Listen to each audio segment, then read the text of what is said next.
For Nintendo fans, the latest Direct was a wet dream come true. The Switch 2 was given a June 5th release date, and it looks like a goddamn masterpiece of a console. These specs look like a major upgrade, rocking 1080p HDR, 120 frames per second, as well as 4K 60 frames per second while docked. Gone are the days of playing your Nintendo games on a glorified tinfoil potato, and now we get something that actually resembles modern hardware. There were some banger first-party games revealed, including a new Mario Kart, enhanced editions of both Breath of the Wild and Tears of the Kingdom. I need to go back and finish that one, and even a new 3D Donkey Kong game, which seems to draw inspiration from both Breath of the Wild and Super Mario Odyssey. I don't really have much of an attachment with the Donkey Kong franchise, but this reveal had me pooping myself in excitement, so I might have to jump on the bandwagon. There were even a couple third-party titles announced, including a new From Software game called the Duskbloods, which will be a fucking Nintendo exclusive.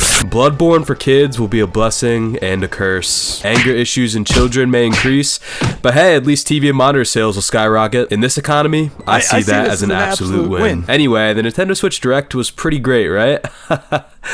Right?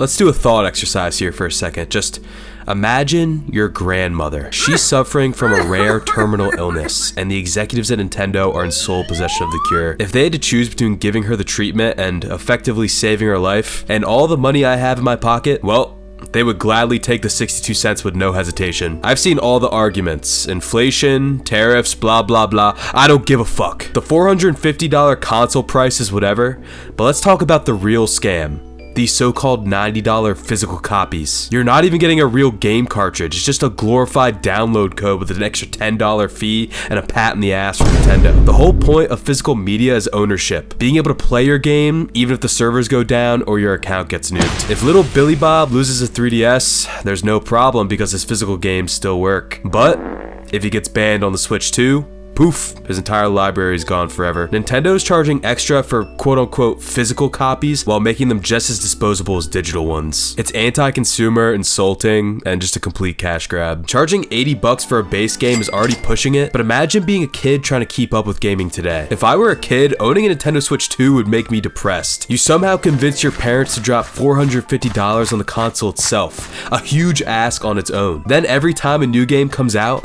you have to go back and persuade them to spend another $80 just so you can go play it. And that's not even considering DLC, online subscriptions, or accessories. Back in the day of the 2010s, you could save up birthday money or do chores to scrape together $50 or $60 for a game. Now, you have to hope your parents see one $80 purchase as reasonable, let alone multiple throughout the year. Gaming is slowly becoming a luxury rather than a hobby. What used to be a fun, accessible pastime for kids is now a financial headache for parents and a logistical nightmare for kids trying to keep up. At this rate, being a young Nintendo fan in 2025 requires more time and energy than looking for an entry-level job. Instead of 3 to 5 years of work experience, the requirements are 3 to 5 years of gaming experience. And just when you think Nintendo's greed couldn't get any worse, they hit you with a $10 fuck you fee to upgrade games that have been out for years. You already paid for the damn thing, but now they expect you to shell out again just to play it on their new hardware. I would almost be on Nintendo's side if these were the definitive versions of the product that you're paying for, but it's literally just the base game. So any DLC, even if you already owned it on the previous console, you're gonna have to break the piggy bank to buy it all over again. A game like Breath of the Wild, which is still selling for $60, you're gonna have to buy all the add-ons